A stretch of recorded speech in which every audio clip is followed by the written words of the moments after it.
I'm 20 years in with my rare brain cancer. And the first 15 years, I had had surgery in 2001, 2007, followed by radiation therapy and also chemotherapy at that time. And then it returned again in 2009, and we tried a different treatment at that time. And with this rare brain tumor I have, it's not really responsive to chemotherapy or radiation. Surgical treatment is really the best option. And it came back again in 2014. And at that time, they wanted to try radiation again, but the doctors were reluctant to do that. So we tried another combination chemotherapy. And I was allergic to a couple of those meds of the 3 combination. So we had to discontinue that. And so shortly after, we found out that the tumor was actually coming back. And it was only in a matter of 3 months' time. And that time I was feeling like, wow, I probably need to talk to other people who have brain cancer. Prior to that, I had known a couple of people who had glioblastomas, and unfortunately they both passed away. And I have a lot of hope and positivity. And originally when my oncologist said, you know, a lot of things are going to be happening within the next 10 years, and they truly have. But when it came back, I thought, you know, I went to my computer and I looked up Minnesota brain tumor support groups, and 3 popped up. 2 were in the Twin Cities, and 1 was in Rochester. And I've been treated at the Mayo Clinic, and I thought, wow, do I make the drive to go back? Because I live in central Minnesota, and it's about an hour and a half for me to get to the Twin Cities, and then over 3 hours to get to Rochester.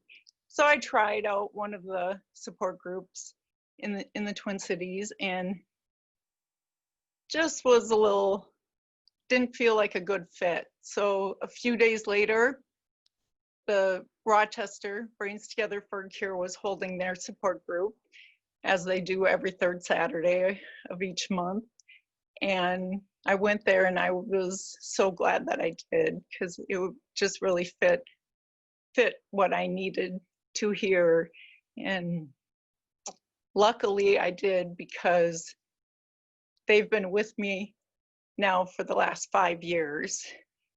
And during that 5 years time, I was able to do proton beam therapy, and I had surgery in 2015, had another surgery in 2016, in 2017, and then 2 more surgeries in 2018. So throughout all that, I feel like they've really been at my side. And I've also, in that time, I've found a treatment that has actually been working, with research and new things coming up all the time. Just like my doctor said, there would be a lot more coming out in the next 10 years. And truly, even now, 20 years later, we're more and more is coming out. So I'm currently on a targeted therapy that works on a specific mutation that my brain tumor has. And actually, on September 11th here, I'm coming up on 2 years that I've started on that. And with MRI scans every 2 to 3 months, we've been looking pretty promising. So these may be something that I might be on for the rest of my life, but that's okay. It's working. Wow. So lots of anniversaries here in the year of 2020. So 20 years in and 2 years with medications that are working. That's wonderful. Thank you. So two talking points on that.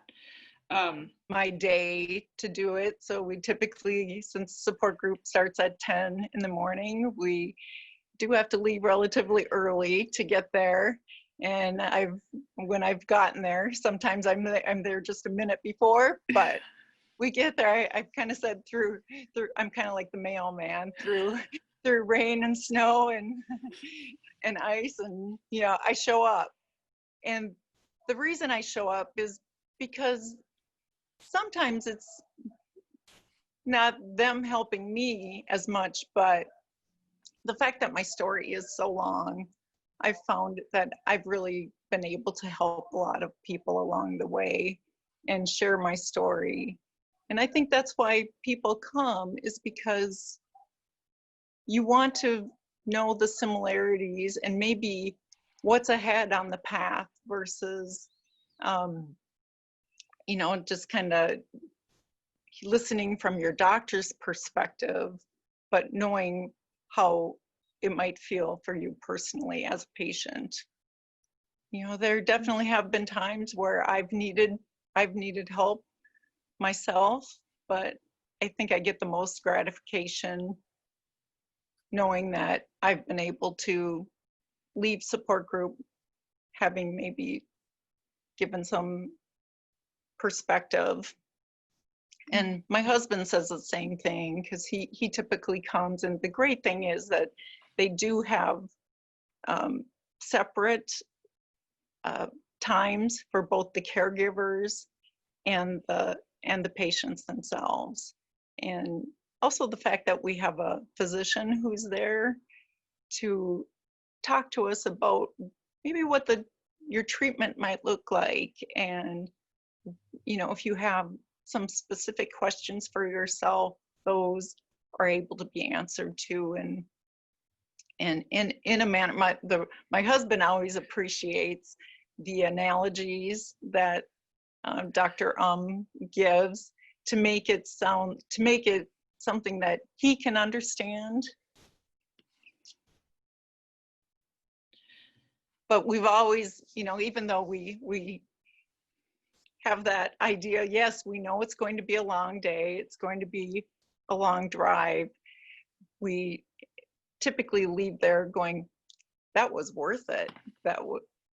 It definitely gives you some hope and inspiration, and go back, because they've not only become friends, but it almost seems like they're family. They're kind of consider them our home away from home.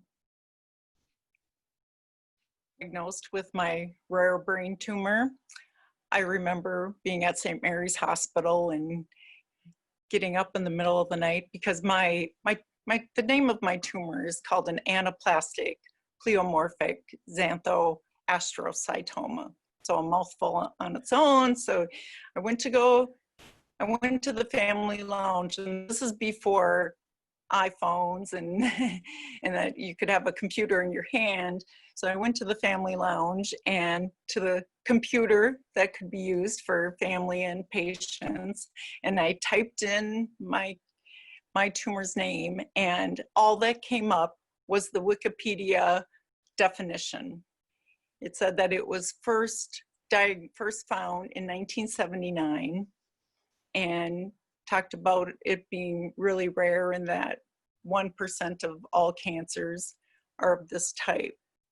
And through the years now, along with Brains Together for a Cure, I've had the privilege of going with them to Washington, D.C., And this group is really passionate about finding a cure for brain tumors. And when we were in DC, we were asking our senators and representatives to pass legislation to get more funding for brain cancer research. And luckily, I'm very hopeful for my particular brain cancer, because funding has been put into rare brain cancer research. And of the 12 that are on the list, mine has been one of them that they are now researching. So I've had the chance to go to the National Institute of Health and be part of a brain cancer research study because of the legislation that we were in Washington, D.C. for.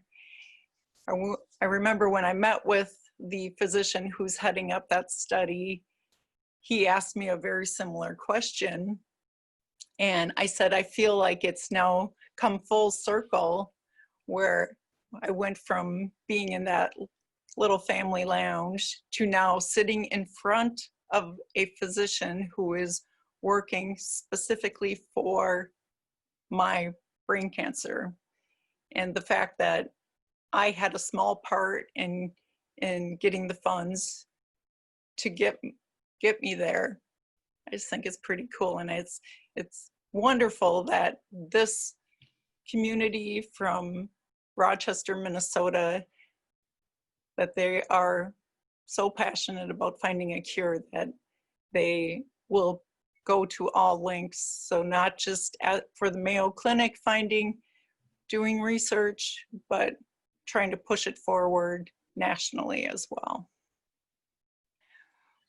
Well, I know that people in the Rochester community and beyond are passionate about donating to Brains Together for a Cure, and also the people who have come to Brains Together for a Cure. I've seen, not everyone's going to survive a brain tumor, and I know that how much it has affected people, because as the people who have passed on, their families want to make sure that donations go to Brains Together for a Cure to keep it running, to one day find a cure. So with those generous donations, this research carries on, and I've been able to see some of the research, and I've read the grants where this is going, and I'm very research minded myself, especially I feel like I've read everything I can read about my particular tumor type. And one of my physicians told me that the research from Brains Together for a Cure, they're kind of like giving grants that are like a bridge to get for these great ideas that need to get a jump start, where they've done the basic, they've started it up, done the research, and now they just need to get over this bridge to get to their next really big breakthrough. So I think we can call that a bridge of hope, even, to get, when they get this grant, to just keep their research going. And I think the physicians are so appreciative when they have this idea and get it started, and they don't want it to stop. They want to keep going with their research. And that is what this money is really helping to do, because we don't know if it's going to be this idea or that idea, but the ideas have to start somewhere, and we've got to keep them going. I think, you know, had I not found them 5 years ago, my journey would have looked so different. Especially the last 5 years, they have, you know, when I've had surgery, they've come to check in on me. They've become, yeah, not just friends, but family. And sometimes my social calendar is, when I come down to the Mayo Clinic for my appointments, is busier than my actual appointment calendar. So I think that's pretty amazing that everyone just really cares about each other so much. And I know that it might be scary when you walk through that door for the support group for the very first time. And I've seen the looks on people's faces when they come, and you're nervous, and I was too. But when they leave, I think they leave a lot better. And I just think it's a really special place. It's wonderful. So I would welcome anyone to come, and because it truly is, you will find what you're looking for. My mantra is, with hope, all things are possible. Love it. Meet at the Hope Lodge, which is always very kind of inspiring, and I've given out little rocks that say hope on them, and I say, God made the rocks, but I just added the hope. We get to start out by telling our story. And one other tidbit, I always like to say, live life the best you can, from MRI scan to MRI scan. Mm-hmm. And then also, I encourage everyone to continue to make plans. Continue to make short-term plans and long-term plans. And I think this is kind of where we are with COVID right now. It's okay to cancel your plans, but just keep making plans, because it's so important.